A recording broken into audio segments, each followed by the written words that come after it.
नमस्कार मंडळी, कविताच किचन मराठीमध्ये आपलं स्वागत आहे। आज आपण अर्धा किलोच्या प्रमाणामध्ये परफेक्ट मुखवास घरी कसा बनवला जातो ते बघणार आहोत। खायला एकदम चविष्ट लागतो। एकदा बनवले की 2-3 महिने सहज हा मुखवास टिकतो। तुम्ही बघू शकता इथे आपला मुखवास तयार झालेला आहे आणि पाहायला सुद्धा किती भारी लागत आहे आणि चवीला तर एकदम त्याहीपेक्षा भारी लागतो। तर चला मग जास्त वेळ न घालवता मुखवास रेसिपीला सुरुवात करूया। नमस्कार मंडळी, कविताच किचन मराठीमध्ये आपलं स्वागत आहे। व्हिडिओ पूर्ण बघण्याआधी अजून तुम्ही कविताच किचन मराठी या यूट्यूब चॅनलला सबस्क्राईब केलं नसेल तर पटकन सबस्क्राईब करून घ्या। तर चला तर मग रेसिपीला सुरुवात करूया। सर्वात आधी मी इथे 1 वाटी ओवा घेतलेला आहे, त्यासोबतच 1 वाटी बडीशेप सुद्धा घेतलेली आहे। हे दोन्ही छान आधी स्वच्छ करून घेतलेली आहे। मुखवास तयार करण्याकरता सर्वात आधी आपल्याला ओवा आणि बडीशेप हे थोडे ओलसर करून ठेवावे लागतात।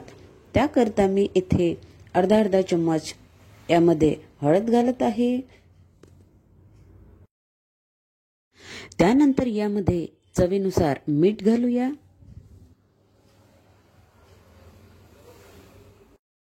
आता ओवा आणि बडीशेप वरती थोडे पाणी घालूया आणि हे थोडे ओलसर करून घेऊया।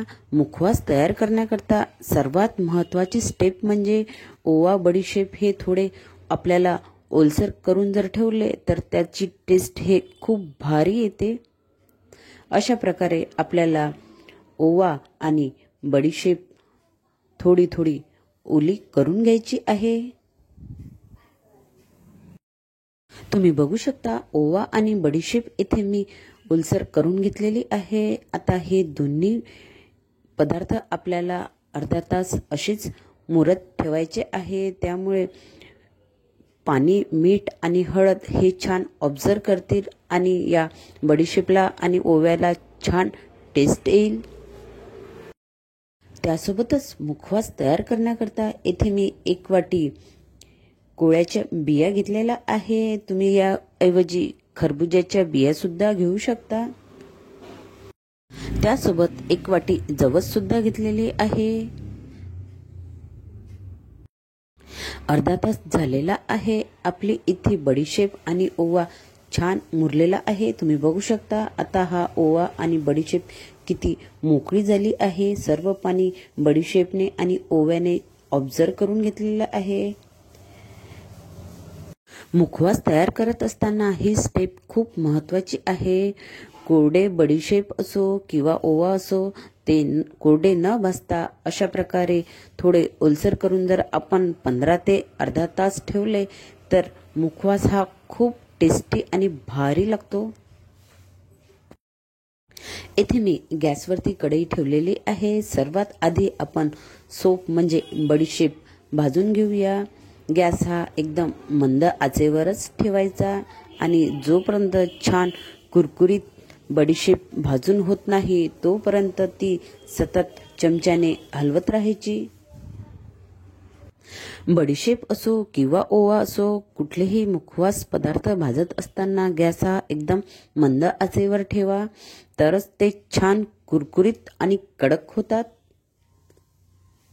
फ्रेंड्स, तुम्हाला कविताच किचन मराठीच्या रेसिपी कशा वाटतात ते नक्की कमेंट्समध्ये कळवायला विसरू नका। आणि अजून माझी कविताच किचन मराठी हे यूट्यूब चॅनल सबस्क्राईब केलं नसेल तर नक्की सबस्क्राईब करा। सोबतच माझ्या फेसबुक पेजला सुद्धा फॉलो करा। मुखवास तयार करण्याकरता बडीशेप इथे भाजून झालेली आहे। छान कुरकुरीत कडक अशी बडीशेप तयार झालेली आहे भाजून। कलर सुद्धा बडीशेपचा चेंज झालेला आहे। आता भाजून झालेली बडीशेप एका ताटामध्ये काढून घेऊया। बडीशेप भाजून झाल्यानंतर कुठल्याही कटोऱ्यामध्ये न काढता अशा प्रकारे ताटामध्ये काढून घ्यायची। त्यामुळे त्यामधला जो मॉइश्चर असतो तो पूर्ण सुकून जातो। कटोऱ्यामध्ये जर आपण काढलं तर बडीशेप ही नरम होते। त्यामुळे अशाच प्रकारच्या ताटामध्ये भाजलेली बडीशेप काढून घ्यायची। आता यामध्ये ओवा भाजून घेऊया। ज्याप्रमाणे आपण बडीशेप भाजून घेतलेली आहे त्याचप्रमाणे आपल्याला ओवा सुद्धा मंद आचेवरती छान कडक होतपर्यंत भाजून घ्यायचा आहे।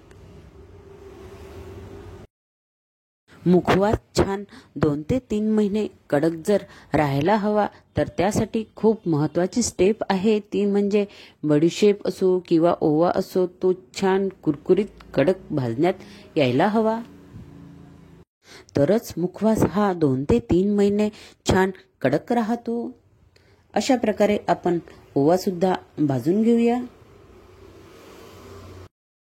येथे आपला ओवा सुद्धा भाजून झालेला आहे। आता ताटामध्ये ओवा सुद्धा काढून घेऊया।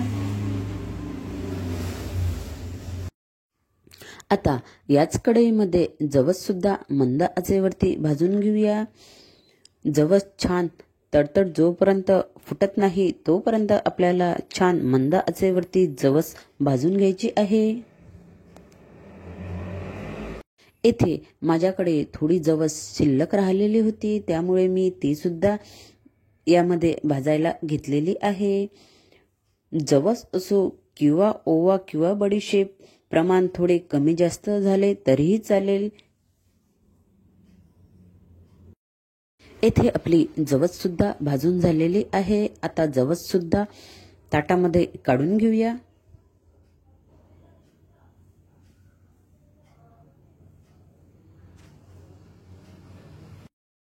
आता याचप्रमाणे आपण कोळ्याच्या बिया सुद्धा भाजून घेऊया। तुम्ही कोळ्याच्या बियाऐवजी खरबुजाच्या बिया सुद्धा घेऊ शकता। या बिया आपल्याला फक्त 3 ते 4 मिनिटच मंद आचेवरती भाजून घ्यायच्या आहे। लगेचच कोळ्याच्या बिया ह्या फुगतात आणि छान कडक होतात, त्यामुळे बिया भाजायला आपल्याला जास्त वेळ लागत नाही। हार्डली 3 ते 4 मिनिटांमध्ये कोळ्याच्या बिया छान मस्त कुरकुरीत फुगून जातात। तुम्ही बघू शकता कोळ्याच्या बी मस्त फुगलेल्या आहे। आता मी इथे गॅस सुद्धा बंद केलेला आहे। या बिया सुद्धा आपण प्लेटमध्ये काढून घेऊया। येथे आपले मुखवास तयार करायचे सर्व जिन्नस भाजून झालेले आहे। तुम्ही यामध्ये एक्स्ट्रा तीळ सुद्धा ॲड करू शकता, पण तीळ जास्त दिवस जर राहिली तर ती तेलकट वास सोडते, त्यामुळे मी इथे तीळ स्किप केलेली आहे। बडीशेप आणि ओवा भिजवत असताना मी यामध्ये मिठाचा यूज केलेला आहे, त्यामुळे अतिरिक्त आपल्याला यामध्ये मीठ किंवा हळद टाकायची अजिबात गरज पडत नाही। येथे आपले मुखवास तयार झालेले आहे। तुम्ही बघू शकता छान सर्व पदार्थ एकजीव करून घेऊया, छान मिक्स करून घेऊया। इथे आपला अर्धा किलोच्या प्रमाणात मुखवास रेडी झालेला आहे। छान थंड करून घ्या आणि त्यानंतर हवाबंद डब्यामध्ये हे स्टोअर करून ठेवा।